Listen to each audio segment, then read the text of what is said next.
舊年我哋錄得嘅資金流入係唔少嘅，港股升咗28%，平均每日成交額去到近2500億，較2024年增加咗接近90%。IPO 所籌集嘅資金喺2025年超過2800億，按年增長超過2倍，高居全球第一。資產管理同埋財富管理亦都錄得顯著嘅資金流入，銀行存款增加咗12%，去到19萬億元。呢啲當然背後有唔同嘅原因，例如國家積極支持更加多嘅內地企業、內地嘅優質企業嚟香港上市，吸引資金。國際投資者亦都係因為 DeepSeek而驚覺中國嘅創科實力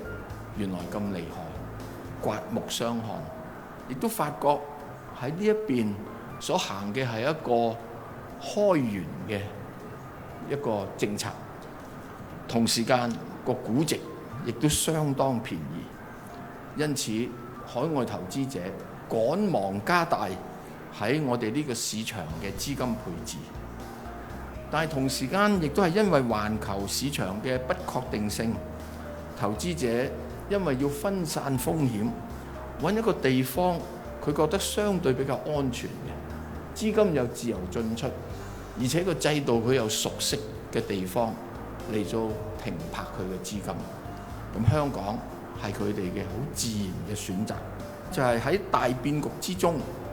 香港我哋要準確應變、準確識變、